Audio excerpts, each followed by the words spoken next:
Mangwanani Malelepo Fukenjani, Klekwas Dumela Vanave Africa. Welcome to Africa Good Morning, the news and current affairs show that remains your portal into Africa's most potent stories. Later in the show, we will be joined by Rorisang Mogojwe as she delivers the Botswana report. But prior to that, these are some of the stories we'll be looking at. Cameroon's Paul Biya, unseen for 58 days, reshuffles military leadership. Mali's former Prime Minister Moussa Mara released from prison. Amnesty urges South Africa to halt anti-migrant vigilante harassment. And Africa's strongest passports in 2026 include Seychelles at the top of the list. And we know that right now the biggest tournament happening in the world is the Women's Africa Cup of Nations, and Banyana are picking up momentum after a 1-0 win against Burkina Faso. Tanzania suffering a 2-0 defeat to Cote d'Ivoire. Stick around to the end of the show as we will bring you those highlights right here on DStv 285, GOtv 25, 1up2.com, Network Media Hub, and ntvafrika.my.na. My name is Ashwin Berry. Top stories shortly. Namibia is a land of movement, with waves that never stop reaching forward. Here, adventure is not something we search for. It is something we are born into. In every corner of this country, creativity rises, from artists, from athletes, from dreamers. And when the world comes to explore Namibia, they discover something extraordinary. Because when sport moves people, creativity moves ideas, and tourism moves the world toward us. Something powerful happens. A platform where movement meets imagination, where industries connect, where opportunity grows, where Namibia's next chapter begins. Welcome to the Creative Sport Tourism Expo. Exhibit, partner, experience. Creative sport tourism.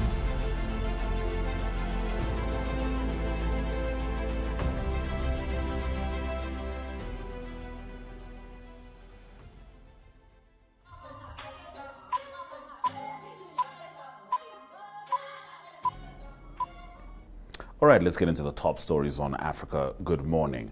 Cameroon's President Paul Biya has reshuffled senior military leadership while remaining out of public view for 58 days. 3 presidential decrees promoted the head of the Presidential Guard from Colonel to Brigadier General and replaced commanders in 4 of the country's 5 joint military regions. The decrees signed on Monday were announced on national radio. Biya left Cameroon on June 7 for what the civil cabinet described as a brief private stay in Europe and has not returned. Government spokesperson René Emmanuel Sadi did not respond to requests for comment, but told French broadcaster RFI on Sunday that the president is alive and will soon return. The appointments also included a new Rapid Intervention Brigade commander, the promotion of Major General Ebaka Hippolyte to Major General of the Armed Forces General Staff, several colonels becoming brigadier generals, and changes to motorized infantry brigades. Cameroon's ruling party held a rare senior leadership meeting last month as criticism grew over Biya's absence. Biya, who is 93 years old, has ruled the oil and cocoa producing country since 1982. Former Malian Prime Minister Moussa Mara has been released from prison, he announced at the weekend in a video posted on Facebook. Mara had been sentenced in October 2025 to 2 years, comprising 1 year in prison and a 2nd year on probation over a social media post criticizing restrictions on democracy imposed by the military government. He had been detained in August 2025 and charged with undermining the credibility of the state and spreading false information. Before his detention, Mara had been summoned repeatedly over another social media post published in July 2025, in which he expressed solidarity with government critics who had been jailed. His imprisonment followed his criticism of the authorities at a time when public opposition to the military government faced restrictions. Mara, who was among the few public figures in Mali who openly criticized the military government led by Assimi Goïta, his release brings to an end the prison portion of the sentence handed down against him in October after his detention and prosecution over his social media criticism and expressions of solidarity with jailed government critics publicly. Now, Amnesty International South Africa has urged the government of South Africa to stop vigilante groups unlawfully targeting migrants, business owners and communities, warning that harassment based on nationality or perceived immigration status violates human rights and the rule of law. Reported abuses include illegal demands for identification documents, intimidation, forced evictions from businesses and homes, and public shaming. In some cases, police accompanying protesters have allegedly stood by as suspected undocumented migrants were removed from homes and possessions damaged or looted. Executive Director Shanila Mohammed said the state's failure to act decisively has created the impression that rights may be violated because of nationality or perceived status. Amnesty called for effective investigations, prosecutions, and accountability, including investigations into alleged police failures or complicity.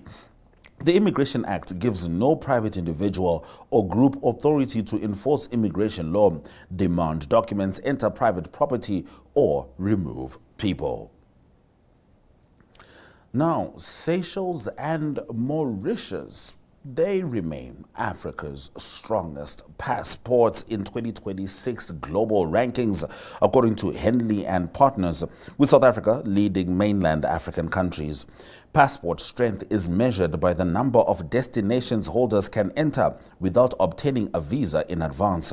Seychelles ranks 23rd globally, providing visa-free or visa-on-arrival access to 155 destinations, unchanged in number despite rising from 26th place last year. Mauritius is 26th globally with access to 148 destinations, climbing from 29th in 2025. South Africa ranks 49th with 101 destinations, followed by Botswana in 61st place with access to 81. Namibia is 5th in Africa and 65th worldwide, giving citizens access to 74 destinations. Lesotho follows in 66th place globally with 73 destinations. Morocco and Eswatini share 67th place, each providing access to 71 destinations. Kenya and Malawi both rank 68th globally, with their passports offering visa-free or visa-on-arrival access to 70 destinations. The rankings place Seychelles, Mauritius, South Africa, Botswana, Namibia, Lesotho, Morocco, Eswatini, Kenya, and Malawi as Africa's top 10 passports for 2026. That being said, the rankings may say what they wish to say. What I would like to say is that you should visit Africa today. You're still with Africa Good Morning. Shortly, Rorisang Mogojwe says Dumela from Botswana in Gaborone as he delivers the Botswana report.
is 'n eg Namibiese inisiatief. Ons reis op die hartklop van Afrika en vertel stories van mense en hulle dorpe op verskeie platforms insluitende televisie en sosiale media. Dit is joune, syne, julle en ook almal van hulle aan die ander kant van ons grense sinne en dit maak Aitsa 'n lekker ding. Kyk Aitsa maande om 18:30 op NTV102.com as ook op Netwerk Media Hub en NTV Afrikaans se YouTube kanale.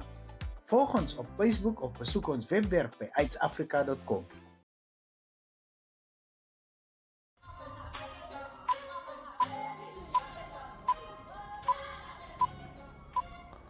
All right, we're going to get straight into the stories with Rorisang Mogojwe, starting with Botswana's political parties reaching a sense of consensus with regards to key electoral reforms. Thank you very much, Ashwin. So the proposals were adopted during the all-party conference, which was held on Monday, and this conference brought together representatives from the different political parties across the political spectrum to review the country's electoral framework. Now, among the key recommendations is the decentralization of vote counting, with parties supporting a system where ballots are counted at individual polling stations rather than at centralized counting centers. Supporters of this proposal say this would improve transparency, allow for quicker announcement of results, as well as strengthen public confidence in the electoral process.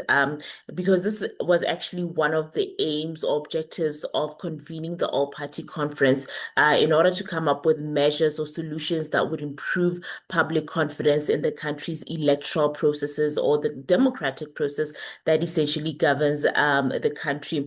And so the conference also endorsed the introduction of transparent ballot boxes as an additional measure to improve this public trust and accountability during the voting process.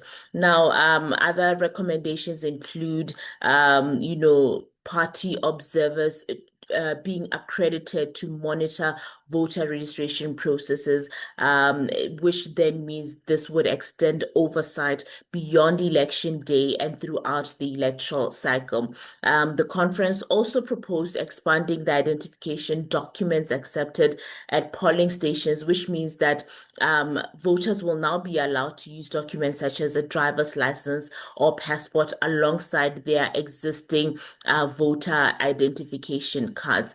Now, these recommendations will now form part of the ongoing review of the country's Electoral Act and will be considered as government as well as stakeholders work towards strengthening Botswana's electoral system. And what is expected to happen now is that a follow-up meeting will be held or has been scheduled for September in order to continue discussions on these proposed reforms and just map or chart the way forward.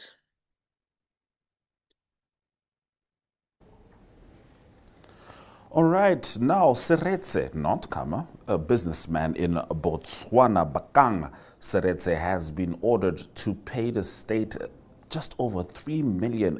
Tell us about that story. The case relates to a 2017 transaction in which 250 million pula, or about $18 million from the National Petroleum Fund of Botswana was transferred to prominent businessman Bakang Seretse's company, reportedly for the construction of petroleum storage facilities. Now, the company, Kulako, later retained 42 million pula, which is about $3.9 million from the funds, describing the amount as a 20% transaction fee. However, government challenged the payment, arguing that Seretse and his company had failed to provide a clear explanation of how this fee was agreed upon, or what services were rendered, or even how the amount was calculated. And so the Court of Appeal, in its ruling, overturned a High Court decision and granted the government summary judgment in the matter. And it also ordered that Seretse and his company company pay legal costs for both the appeal and the summary judgment proceedings. The Court of Appeal found that Seretse and his company had actually failed to present a credible defense against government's claim, and so it upheld the counterclaim requiring the repayment of the 42 million pula.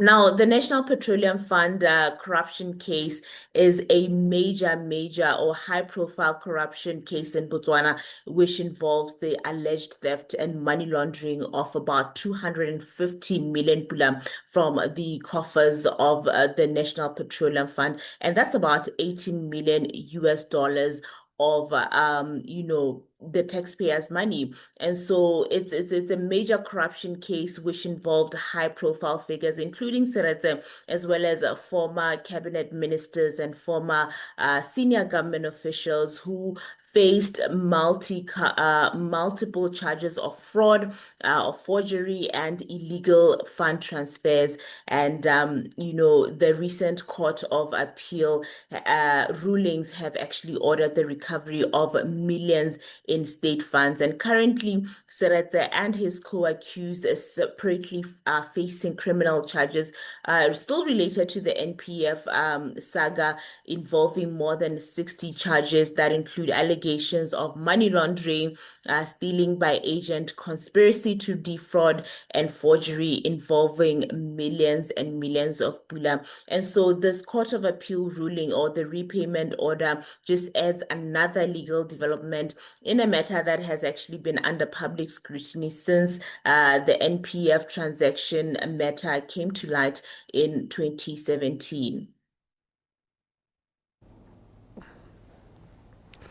All right, now we are getting into film as a Botswana documentary celebrates life in the Okavango Delta, something that you share with Namibia.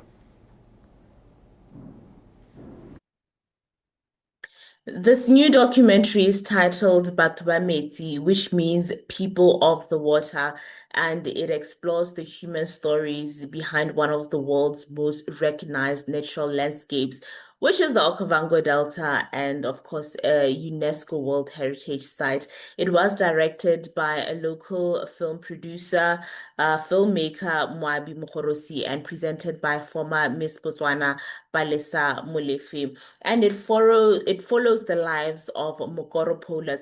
Now, Mokoro is that traditional dugout canoe that is used to navigate the waterways of the Okavango Delta. And so this film follows the lives of those Mokoro polers, as well as basket weavers and elders, young storytellers, and community leaders, and everyone who calls the Okavango Delta their home. And so, unlike other documentaries that we've seen before, this one highlights the cultural heritage of communities that have actually lived alongside the Delta for generations, and it examines their role as custodians of the environment, as opposed to the other documentaries that we've seen, especially from the Western world, where it focuses solely on conservation of wildlife. And so this documentary explores the relationship between the people, conservation, and tourism, while also highlighting the importance of including local communities in conversations about protecting the Delta's future. It was filmed entirely in Botswana with an all Botswana production team, which is a highly welcome development, a welcome move in the country's burgeoning or growing film industry. So Batho ba Metsi really presents the Okavango Delta as both a natural wonder and a living cultural homeland. And so through the voices of the Okavango residents, this film, according to the team, encourages dialogue on sustainable tourism, as well as community well-being and just the preservation of Botswana's natural and cultural identity. And it also adds to a growing body of Botswana storytelling that seeks to document the country's people, places, and traditions from a very unique and distinct local perspective. All right, many thanks to Rorisang Mogojwe for delivering the comprehensive Botswana report right here on Africa Good Morning. Tomorrow is Thursday, which means Ari Hohad will join us delivering the South Africa report. And as always, we will be delivering the news from broader Africa on DStv 285, GOtv 25, 1up2.com, Network Media Hub, and NTV Afrika.my.na. From me, Ashimberi, and the Africa Good Morning team, we say Swerai Zhaganaka as we leave you with the WAFCON highlights from last night.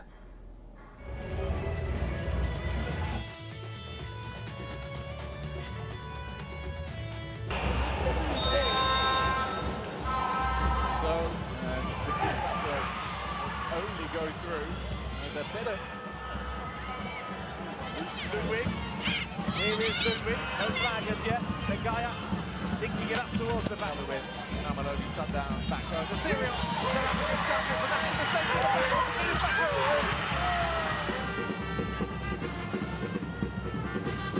Swung in deep and out comes the Bill. They need a win tonight. And they find the scoring here. Oh, Cesare. Lalo.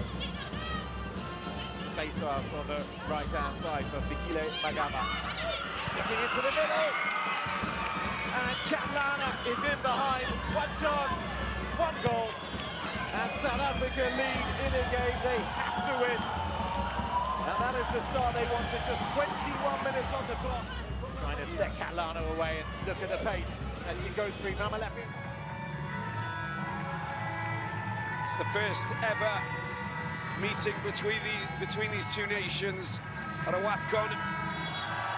Tanzania, Cote d'Ivoire for this to allow the free kick to take place. Goes at the front post in front. A chance for a shot, potentially nicely done. Gets a little bit of space. There's the ball, comes over, and they got to get rid of it. Here, the delivery comes over. It's high. The downward header dealt with there by the with Fofana. Seri collects. Tries to get the ball in. There's a chance for a shot! A great goal! Sumptuous shot! Great goal! Ouedraogo! And the Cote d'Ivoire, Casablanca, they got to go for it. We will, well, just trigger. Oh, that's a great ball. They've split open the defence. Ouedraogo! She tried to open up. Katunzi, it goes, nearly is. Steps up. Conan takes a pass the wrong way to make it 2-0 for the Cote d'Ivoire. And the joy of these elephants reaches the next level. Against the ball on the front post, a chance for a shot. Ouedraogo puts it on her left foot, keeps her in hand. It's been set up. A driver comes through with it. Casablanca unable to go. Wako Vizuri. There's Ouedraogo, that challenge. Turkey-based player steps up. Right foot, slots it into the corner, and a fantastic goal it is for the Twiga Stars. That's the final whistle, yes it is. And the Cote d'Ivoire hold on.